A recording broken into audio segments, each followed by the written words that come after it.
Here we are.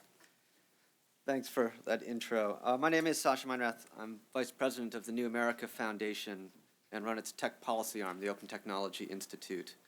And I do a very good job of passing here in Washington, D.C. My own work actually began in the late 1990s when fancy new digital technologies like mini disc recorders and those digital cameras with the 3.5-inch disc that you had to take 3 pictures of and pull out and put another one in were just hitting the market.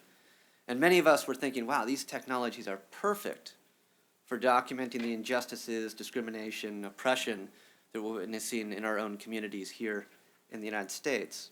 And in 1999, in Seattle, one of the largest global justice protests of that era took place. And during those protests, a new idea was, in essence, born, this creation of something called an independent media center. And indie media, as this facet of the media justice movement became known, helped pioneer a lot of really interesting ideas like open publishing, participatory news production, even commenting on news stories, radical notions in the late 1990s that are now normative. And following from this single independent media center in Seattle, indie media quickly grew to hundreds of IMCs located in nearly every hot spot around the globe. So when tensions flared and when protests occurred, indie media was there documenting on-the-ground reality.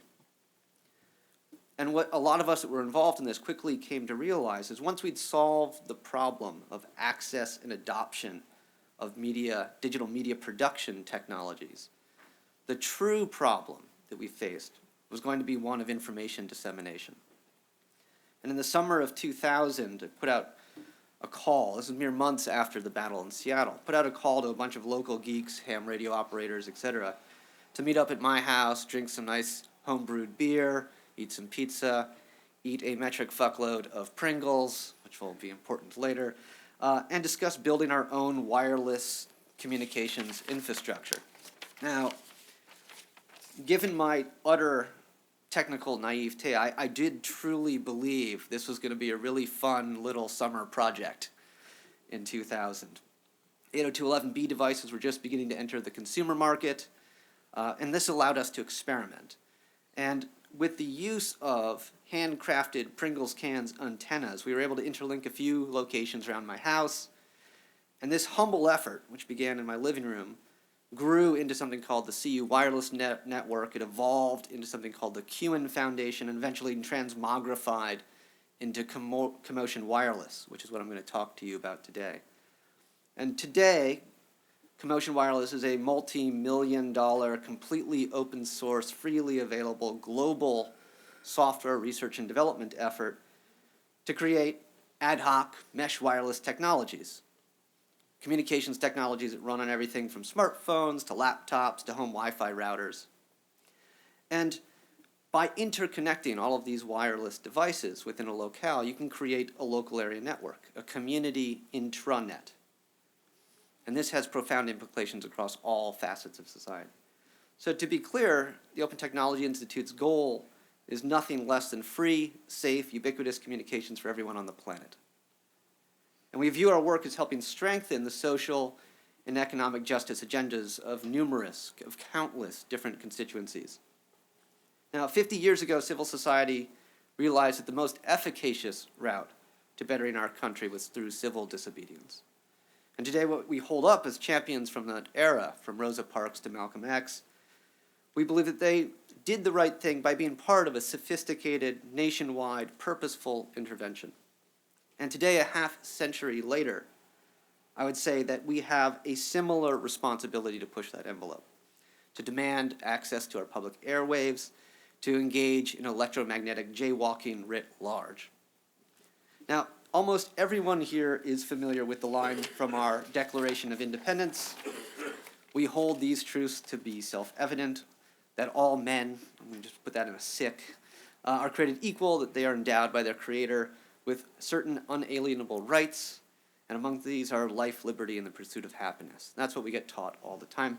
But few truly appreciate the rest of that paragraph, which states, all experience hath shown that mankind is more disposed to suffer, while evils are sufferable, than to right themselves by abolishing the forms of government to which they are accustomed. It is their right, it is their duty to throw off such government and to provide new guards for their future security. Now, when Alexis de Tocqueville visited America in 1831, he consequently wrote Democracy in America. He was commenting on this new quintessentially American social and economic system. A new government whose structure and citizenry were imbued with responsibilities were quite extraordinary, right? We were tasked to adapt our government to time and place, to modify it according to circumstances. And in fact, this adaptation and modification of society's very foundations are seen as a fundamental duty of being an active citizenry.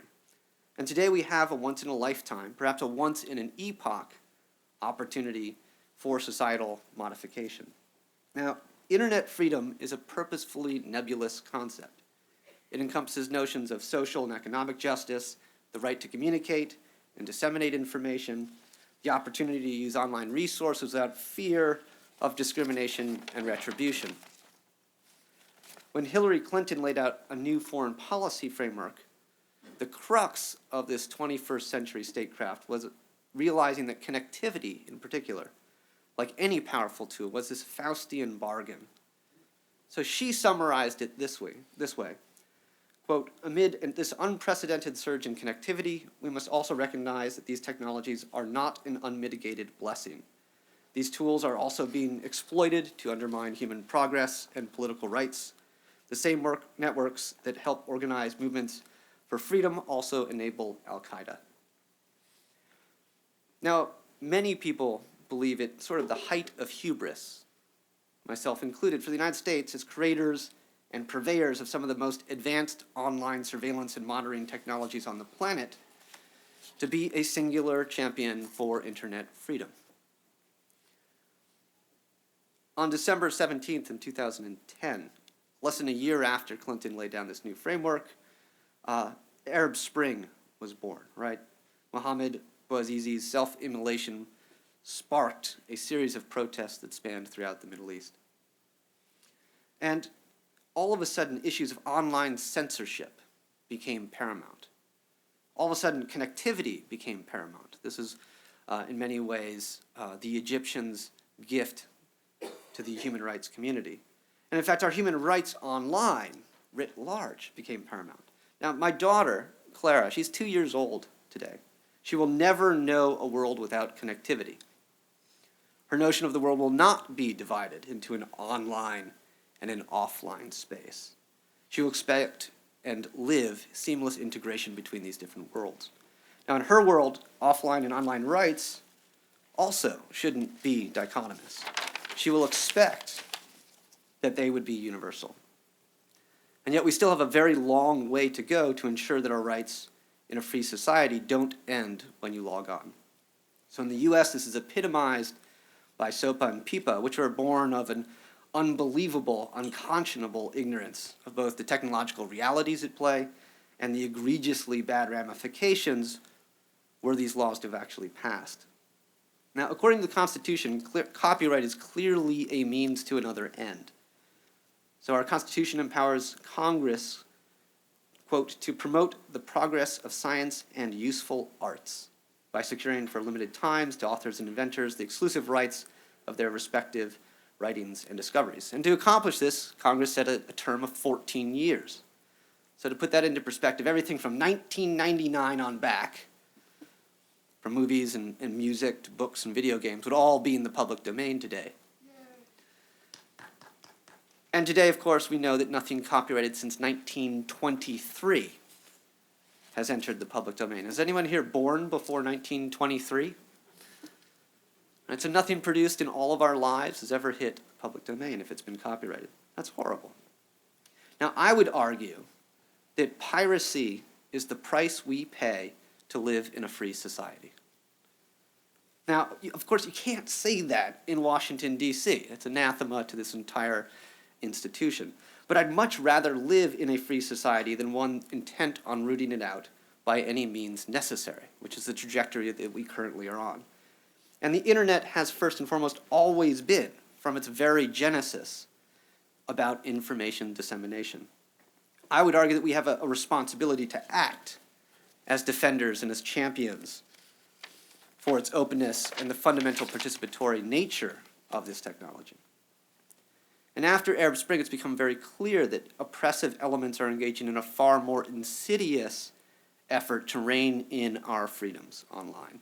And our laissez-faire stances towards the internet can no longer address a particular hard reality, which is that powers, both foreign and domestic, are seeking unprecedented control over how we communicate, to lock down and control how we communicate, to fetter what otherwise would be a free and participatory medium.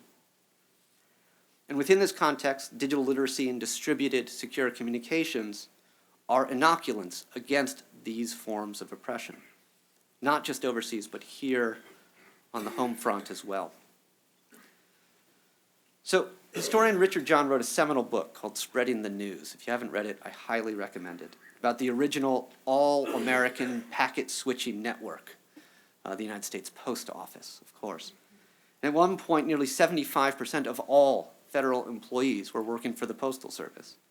And since 75% of the US government at one point was involved in the post office, it certainly isn't hyperbole to state that the function was considered so central to American identity, so central to democracy, that it was built into the formation of our nation state. And I would argue that the internet has the potential to lay the foundation for 21st century participatory democracy, clearly. Sure, some people are going to use it for illegal means, and that's the price we pay for maintaining and expanding civil society and democracy itself. So today, many of the best minds of our generation are busy building circumvention technologies to support secure, anonymous communications, regardless of the efforts of oppressive regimes to monitor, surveil, and censor these communications. And many of us, draw our focus from Article 19 of the Universal Declaration of Human Rights, a truly visionary document for 1948, which states that everyone has the right to opinion and expression, and that this right includes freedom to hold opinions without interference and to seek, receive, and impart information and ideas through any media and regardless of frontiers. So many of us are motivated not by some hatred of copyright, like some fools have claimed, but rather by a profound love for participatory democracy and the communications and the information dissemination that are its fundamental underpinnings. The pent-up demand for communications, especially low-cost and free communications, strikes a chord across humanity. It is, as far as I can tell, a universal desire. And the Commotion Wireless Project is a means to that end. Put simply, these technologies enable us, here in this room, to create a peer-to-peer communications network using the devices that are already in people's laps and in their pockets, to share internet connectivity, to use services and applications that no one has ever dreamed up, and to do so for free. Given the distributed nature of these networks, there's no central point for surveillance, for monitoring, and for control. There's no central point for billing. There's no central point to put the toothpaste back in the tube. And in Washington, D.C., claims are still being made that we can build perfect surveillance mechanisms for copyright enforcement and law enforcement, and perfect circumvention tools to prevent surveillance and monitoring. Now, this sounds to me like the paradox of an unstoppable force meeting an immovable object. The question before us really should be not whether we allow these technologies to exist, which is amongst the most educated in DC where the conversation is, but rather whether we want these coming transitions, which are inevitable, to be graceful or explosive. Now, today we have this remarkable opportunity to change the course of humanity, or of human history. So I want to end my talk with a simple but I think incredibly important announcement. And I'm dedicating this announcement to all the authoritarian regimes and dictators, the oppressive elements in society, the opponents to our free speech and fair use rights that are out there listening today. After a dozen-plus years of development, and with the input of an incredible little team that we've assembled at the Open Technology Institute, as well as hundreds of talented developers spanning scores of countries around the planet. After tens of thousands of hours of developer time and incorporating multi-million-dollar investments in basic research that have pioneered numerous breakthroughs in mesh technology and pushed the very envelope of technological feasibility. This week, we're releasing the beta version of Commotion Wireless and making it available for free on the commotionwireless.net website for anyone, anywhere to download and use. This developer release is freely available for anyone to use, to improve, to hack, as well as for anyone that sees good use of a free, safe, ubiquitous communications. But I want to end by enlisting your help, not just to spread the word, but also to beg your assistance in reminding people that this is a developer release. It is a beta. We expect there are still unfound bugs that could be exploited to undermine the integrity of secure communications. And we don't want people whose lives are on the line using this technology until we've put it through the ringer. So we're looking for you and your friends to bang on this thing, to penetrate it up the wazoo, as some might say, and to ensure that when we get to version 1.0, it's as secure a technology as is humanly possible. So thank you. Thank you for listening. Thank you for blogging and tweeting and helping get the word out. And I look forward to your questions later. Thanks. One question, what does it run on? So it's a multi-platform technology. It currently runs on Android. Do we have iPhone working yet? Not yet. Android, Linux, and Mac are available. Windows is coming soon. iOS is coming soon. And pretty much any home router capable of running the OpenWRT alternative firmware can also run Commotion. So right now, about Can three you or four repeat different operating systems. Android, Linux, soon will be iOS and Windows, and it also runs on a number of different home Wi-Fi routers and various equipment that you pick up at the big box tech store or online, whichever you prefer. Thanks. Thank you, Sascha. Okay.